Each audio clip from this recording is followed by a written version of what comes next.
Hello friends, welcome back to my channel. ये हमारी business management series का part 1 है। तो चलिए स्टार्ट करते हैं। कॉन्सेप्ट ऑफ मैनेजमेंट यानी कि प्रबंधन की संकल्पना। Management is the art and science of getting work done through others in an organize manner. यानी कि प्रबंध एक ऐसी कला और विज्ञान है जिसके माध्यम से दूसरों से संगठित रूप से कार्य करवाया जाता है। It involves planning, organizing, directing and controlling to achieve goals efficiently.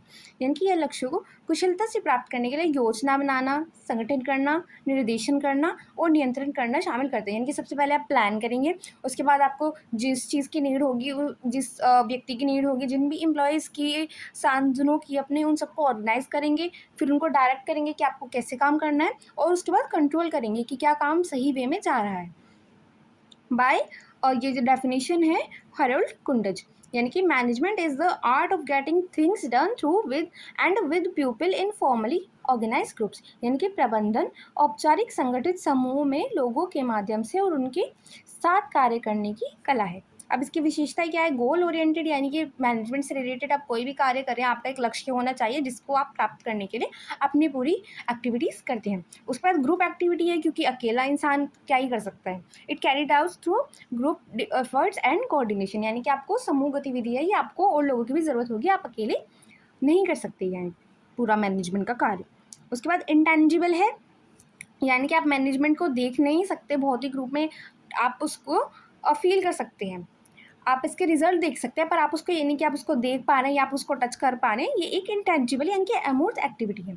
उसके बाद यूनिवर्सल है, क्योंकि आप किसी भी प्रकार के संगठन पर, किसी भी स्तर का हो, कोई भी आपका ऑर्गेनाइजेशन है, वो सभी पर लागू होगा।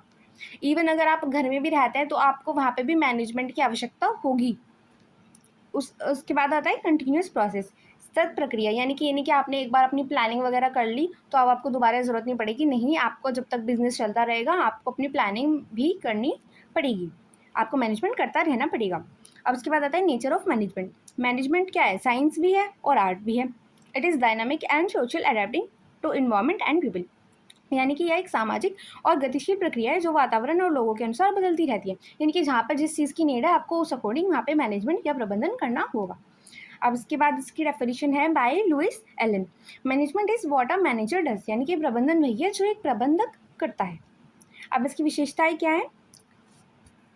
मल्टी डिसिप्लिनरी, यानी कि बहुविषयी। इसमें क्या आते हैं? आपका इकोनॉमिक्स आता है, सोशलॉजी आती है, इसमें कई कई सारे फील्ड इसके अंतर्गत आते हैं। उसके बाद गोल ओरिएंटेड, क्योंकि आपका एक विशेष लक्ष्य होना चाहिए जिसको आप प्राप्त करने के लिए आपका सारी एक्टिविटीज़ केंद्रित हों। उसके बाद सोशल प्रोसेस, क्योंकि इसमें क्या हो रहे हैं, लोग भी इंक्लूड हो रहे हैं, उनसे रिलेटेड जो आपके रिलेशंस हैं वो भी इंक्लूड हो रहे हैं, तो ये एक सामाजिक प्रक्रिया है। उसके बाद डायनामिक, गतिशील है, ये नहीं कि आपने एक बार मैनेजमेंट कर दिया तो वो रुक जाएगा, नहीं, वो चलता रहेगा, ये एक गतिशील एक्टिविटी है। उसके बाद इंटीग्रेटिव, यानी कि समेकक, यानी कि यह मानव और भौतिक संसाधनों को जोड़ता है, यानी कि आपके ह्यूमन रिसोर्स और आपके मटेरियल रिसोर्स, उनको कंबाइन करता है। इसके बाद प्रोसेस ऑफ मैनेजमेंट, यानी कि प्रबंधन की प्रक्रिया। The process of management includes planning, organizing, staffing, directing and controlling. यानी कि प्रबंधन की प्रक्रिया में क्या आता है? योजना बनाना, संगठन करना, स्टाफिंग, निर्देशन, नियंत्रण करना शामिल है। These steps are interrelated and collectively helps achieve organization goals, यानी कि ये सभी जो चरण हैं आपस में जुड़े हुए हैं और उनसे मिलकर लक्ष्य प्राप्त करने में सहायता करते हैं। अब इसके कार्य क्या है? सबसे पहले आता है प्लानिंग। सबसे पहले आप योजना बनाएंगे कि आपको करना क्या है। उसके बाद आप ऑर्गेनाइज करेंगे, यानी कि आपके जो रिसोर्स हैं, आपकी जो एक्टिविटीज़ हैं, आप उनको एक व्यवस्थित ढंग से रखेंगे। उसके बाद आप स्टाफिंग करेंगे कि आपको किन किन ह्यूमन रिसोर्स की ज़रूरत है, यानी कि मानव संसाधनों की, आप उनका चयन करेंगे, आप उनका विकास करेंगे। उसके बाद आप डायरेक्शन देंगे कि किस कर्मचारी को क्या कार्य करना है। उसके बाद आप कंट्रोल करेंगे कि जो कार्य जिसको सौंपा गया है क्या वही कार्य कर रहा है या उसी प्रकार से चल रहा है या नहीं। इसके बाद आता है सिग्निफिकेंस ऑफ मैनेजमेंट, यानी कि प्रबंधन का महत्व। Management is essential for achieving goals, improving efficiency, maintaining harmony and ensuring growth and development in any organization. यानी कि प्रबंधन किसी भी संगठन के लक्ष्यों की प्राप्ति, दक्षता में सुधार, सामंजस्य बनाए रखने और विकास सुनिश्चित करने के लिए आवश्यक है। अब इसकी इंपॉर्टेंस क्या है, गोल अचीवमेंट, क्योंकि आप कोई भी अपने जो मैनेजमेंट कर रहे हैं वो आप क्या कर रहे हैं, अपने लक्ष्य की प्राप्ति के लिए कर रहे हैं। उसके बाद ऑप्टिमल यूज ऑफ रिसोर्सेज, यानी कि जो भी आपके रिसोर्सेज हैं आप उनका अपना बेस्ट प्रयोग करेंगे कि आपका कोई भी रिसोर्स वेस्ट ना जाए, आप खाली ना रहेगा आपकी कोई मशीन, आप उस हिसाब से अपने रिसोर्स को, या फिर आपके कोई जो एम्प्लॉयज़ हैं वो ओवर वर्क ना कराया जाए उनसे, या फिर अंडर वर्क ना कराया जाए, तो आप अपने रिसोर्सेज को बेटर यूज़ करेंगे। उसके बाद रिड्यूस वेस्ट, यानी कि आप चाहेंगे जो भी आपके अननेसेसरी आपके खर्चे होते हैं, ये गलतियाँ होती हैं, वो कम से कम हो, आप बेटर से बेटर प्रोडक्शन अपना करें।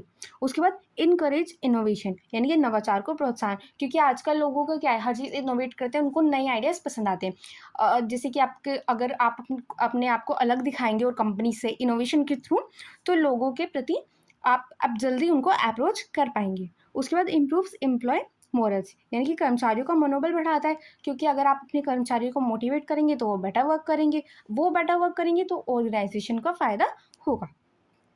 इसके बाद आता है overview of function areas of management, यानी कि प्रबंधक के कार्यात्मक क्षेत्रों का हम अवलोकन करने वाले हैं। Functions functional area of management refers to different specialized department within an organization that handle specific managerial functions such as finance, marketing, operations, HR etcetera, यानी कि प्रबंधक के कार्य क्षेत्र में सबके संगठन के विशेष विभाग शामिल होते हैं, जिसमें वित्त, विपणन, संचालन, मानव संसाधन आदि जैसे विशिष्ट कार्यों को संभालते हैं।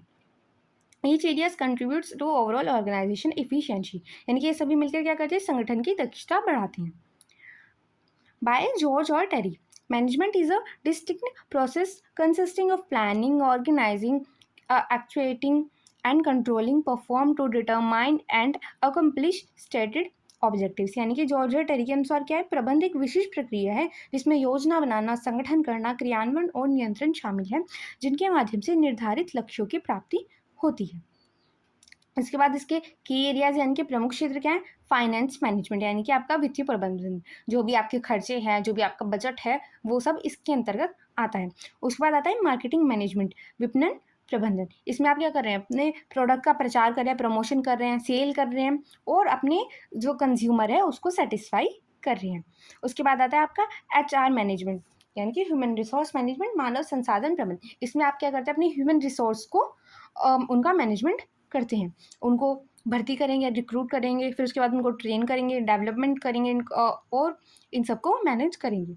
उसके बाद आता है ऑपरेशनल मैनेजमेंट, यानी कि संचालन प्रबंधन, ये करते हैं उत्पादन और प्रक्रिया दक्षता को संभालते हैं, यानी कि प्रोडक्शन और प्रोसेस इफिशिएंसी हैंडल करते हैं। उसके बाद आते हैं इंफॉर्मेशन मैनेजमेंट, यानी कि आपको जो भी डेटा चाहिए वो आपका सूचना प्रबंध मैनेज करेगा, जो भी आपके कस्टमर से रिलेटेड, आपके बिजनेस से रिलेटेड डेटा है वो यहाँ पे स्टोर किया जाता है और जहाँ पर ज़रूरत होती है वहाँ पर उसको भेजा जाता है। इसके बाद आता है डेवलपमेंट ऑफ मैनेजमेंट थॉट, यानी कि प्रबंधन विचार का विकास कैसे हुआ। The study of management thought traces the evolution of managerial principle from traditional to modern approaches, यानी कि प्रबंधन विचार का इतिहास पारंपरिक से आधुनिक दृष्टिकोणों तक के सिद्धांतों के विकास को दर्शाता है, यानी कि पहले जो चल रहे थे और अब क्या चल रहे हैं ये उन सभी को दर्शाता है। It reflects how ideas change with time and business complexity, यानी कि यह दर्शाता है कि समय और व्यवसाय की जटिलताओं के साथ विचार कैसे बदले, कि पहले अलग तरह से चलते थे, अलग तरह की सोच थी, तो हमारा बिजनेस भी अलग वे में चलता था, अब वो चेंज आ गया है तो हमारे बिजनेस के मैनेजमेंट में भी चेंज आ गया है। बाय पीटर एफ ड्रगर, ये डेफिनेशन उन्होंने दिया, management is doing things right, leadership is doing the right things, यानी कि इनके अनुसार प्रबंधन का अर्थ है चीज़ों को सही तरीके से करना और नेतृत्व का अर्थ है सही चीज़ों को करना। इसके बाद जो इसके प्रमुख चरण है, मेजर स्टेजेस, सबसे पहले आती है क्लासिकल अप्रोच, यानी कि शास्त्रीय दृष्टिकोण, एम्पैथाइजेस स्ट्रक्चर, इफिशिएंसी एंड अथॉरिटी, यहाँ पे क्या होता था, संरचना, दक्षता और अधिकार पर ये बल देती है। उसके बाद आया फिर न्यू क्लासिकल अप्रोच, यानी कि focus on human relations and motivation, यहाँ पे नवशास्त्रीय दृष्टिकोण आया, लोगों ने मनुष्यों की भी जो वहाँ पे अपने बिजनेस में जो वैल्यू है उनको समझा और उनकी इस बारे में उनकी प्रेरणा पर ध्यान दिया। उसके बाद आई मॉडर्न अप्रोच, यानी कि आधुनिक दृष्टिकोण, uses system, contingency and quantitatives analyse, यानी कि यहाँ पे क्या हुआ, प्रणाली, आकस्मिकता और मात्रात्मक विश्लेषण का प्रयोग किया जाता है। इसके बाद आते हैं classical and new classical system, यानी कि शास्त्रीय और नवशास्त्रीय प्रणाली। Classical system empathise formal structure, authority, discipline and efficiency, यानी कि जो शास्त्रीय प्रणाली है वो औपचारिक ढांचे, अधिकार, अनुशासन और दक्षता पर आधारित थी। और जो न्यू क्लासिकल सिस्टम है shifted focus to human behaviour, motivation and informal groups within organization, यानी कि यहाँ पे आपको ह्यूमन रिसोर्स की वैल्यू को समझा गया कि उनको भी वैल्यू उतनी मिलनी चाहिए। तो यहाँ पे नवशास्त्रीय प्रणाली में मानव व्यवहार, प्रेरणा और संगठन में अनौपचारिक समूहों पर ध्यान केंद्रित किया गया, यानी कि आप अपनी जो ह्यूमन रिसोर्स है उनको बेटर फील कराएं, उनको मोटिवेट करें और उनको अच्छी तरह से समझें। F.W. टेलर इन्होंने साइंटिफिक मैनेजमेंट नाम की बुक में डेफिनेशन दी है, the best management is a true science based on rules, laws and principle, यानी कि इनके अनुसार सर्वोत्तम प्रबंध एक सच्चा विज्ञान है जो नियमों, कानूनों और सिद्धांतों पर आधारित है। इसके बाद इसके प्रकार क्या है? साइंटिफिक मैनेजमेंट यानी कि वैज्ञानिक प्रबंध, ये क्या देखता है? दक्षता और उत्पादन पर केंद्रित, यानी कि कारण और परिणाम से रिलेटेड जो हमारा मैनेजमेंट है। उसके बाद आता है एडमिनिस्ट्रेटिव थ्योरी, ये दी है हेनरी फेयोल ने। प्रशासनिक सिद्धांत, फोकस और प्रिंसिपल ऑफ एडमिनिस्ट्रेशन, यानी कि प्रशासन के जो सिद्धांत है उन्हीं पर केंद्रित होता है। उसके बाद आता है ब्यूरोक्रेटिक मैनेजमेंट, यानी कि नौकरशाही प्रबंध, एम्पैथिस ऑन स्ट्रक्चर एंड रूल्स, ये वेबर ने दी है संरचना और नियमों पर जोर। उसके बाद आते हैं human resource human relations approach, ये दी है एल्टन मायो ने, यानी कि मानव संबंध दृष्टिकोण, focus on people and work satisfaction, यानी कि लोगों और कार्य संतोष पर केंद्रित। इसके बाद आता है कॉन्टिजेंसी अप्रोच, यानी कि परिस्थिति जन्य दृष्टिकोण, the contingency approach suggest that there is no one best way to manage, यानी कि जो परिस्थिति जन्य दृष्टिकोण है ये बताता है कि प्रबंध की कोई सर्वोत्तम तरीका नहीं होता है, यानी कि जैसी परिस्थिति होगी उस अकॉर्डिंग वैसी अप्रोच आपको यूज़ करनी होगी। Management practice should be based on the situation और इन्वायरमेंट, यानी कि यह स्थिति और वातावरण के अनुसार बदलती है, यानी कि जो आपकी मैनेजमेंट प्रैक्टिस है वो बेस्ड होनी चाहिए किसके? सिचुएशन पे और इन्वायरमेंट पे। फ्रेड फिडलर और के अनुसार effective leadership depends on matching a leader style with the right situation, यानी कि प्रभावी नेतृत्व इस पर निर्भर करता है कि नेता की शैली स्थिति से कितनी मेल खाती है, यानी कि जो आप जिस वे में काम कर रहे हैं क्या वो उस सिचुएशन के अकॉर्डिंग सही है या नहीं।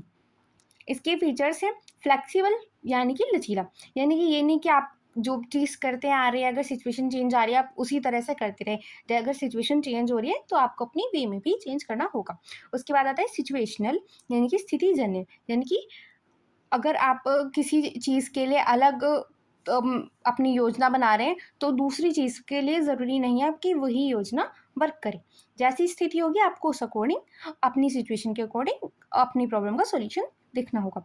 उसके बाद इंटीग्रेटिव, यानी कि समीकरण, यानी कि comments various theories as needed, यानी कि जो जिस थ्योरी की आपको जहाँ पर आवश्यकता लग रही है आप उसको वहाँ पर यूज़ कर सकते हैं। उसके बाद प्रैक्टिकल, व्यवहारिक, यानी कि more realistic and applicable in dynamic world, यानी कि बदलते परिवेश में अधिक यथार्थवादी और लागू योग्य, यानी कि प्रैक्टिकल है, व्यवहारिक है। उसके बाद आती है सिस्टम अप्रोच, इसके बाद आती है सिस्टम अप्रोच, यानी कि प्रणाली दृष्टिकोण। System approach views an organization as a system made up of interrelated parts working together to achieve a common goal, यानी कि प्रणाली दृष्टिकोण किसी संगठन को एक ऐसी प्रणाली के रूप में दिखता है जिसमें विभिन्न भाग आपस में जुड़े होते हैं और एक सामान्य लक्ष्य की प्राप्ति के लिए कार्य करते हैं, यानी कि सभी का एक ही गोल है और उस अकॉर्डिंग वे सभी यूनिट्स कार्य कर रही हैं। और by Chester Barnard an organization is a system consciously coordinated activities, यानी कि इनके अनुसार संगठन एक ऐसी प्रणाली है जिसमें गतिविधियों का सचेत रूप से समन्वय होता है। अब इसके एलिमेंट्स क्या है? इनपुट, यानी कि आप जो चीज़ लगा रही हैं वो आपका मनी हो सकता है, मैन पावर हो सकती है, आपके मटेरियल्स हो सकते हैं, जो भी आपका रिसोर्स है। उसके बाद प्रोसेस की क्या प्रक्रिया है, क्या आप अपने जो आपका कच्चा सामान है या फिर जो आपकी मैन पावर है आप उसको रिजल्ट कैसे कर रहे हैं, जो यूज़ कर रहे हैं आप उसको उसका आउटपुट क्या आ रहा है। उसके बाद जो आपका परिणाम है वो आपका आउटपुट कहलाता है। और फीडबैक, यानी कि जो आपके कंज्यूमर्स हैं जो आपका नियंत्रण कर रहे हैं, आप उसको कंट्रोल कर रहे हैं, उसके बाद जो सुधार हेतु आपको बताया गया है कि आपको यहाँ पे चेंज करना है वो आपका फीडबैक कहलाता है। उसके बाद आता है management in Indian Athos and culture, यानी कि भारतीय दर्शन और संस्कृति में प्रबंधन। Indian Athos in management is based on various values like duty, Karma, ethics, Dharma, selflessness and holistic growth. यानी कि भारतीय संस्कृति में प्रबंधन कर्तव्य कर्म, नैतिकता, धर्म, निस्वार्थता और समग्र विकास पर आधारित होता है। It emphasize harmony, integrity and spiritual wellbeing. यानी कि यह समरसता, ईमानदारी और आध्यात्मिक कल्याण को महत्व देता है। अब इसकी डेफिनेशन दी है स्वामी विवेकानंद जी ने अपनी इम्प्लाइड फिलोसफी के द्वारा कि arise awake and stop not till the goal is reach. यानी कि उठो जागो और तब तक लक्ष्य प्राप्त न हो तब तक रुको मत। अब इसके प्रिंसिपल्स क्या है? कर्म यानी कर्म, focus on duty without expecting results, यानी कि बिना फल की इच्छा के आप अपने काम करते रहें। उसके बाद धर्म, वर्क एथिकली एंड राइटियसली, यानी कि नैतिकता और धर्मपूर्वक कार्य करें। उसके बाद आती है सेल्फलेसनेस, यानी कि सर्व विदाउट पर्सनल गेन, यानी कि व्यक्तिगत लाभ के बिना आप सेवा करते रहें। और उसके बाद आती है यूनिटी इन डाइवर्सिटी, यानी कि accept and manage cultural diversity, यानी कि सांस्कृतिक विविधता को स्वीकार करें और उसका प्रबंधन उसी अकॉर्डिंग करें।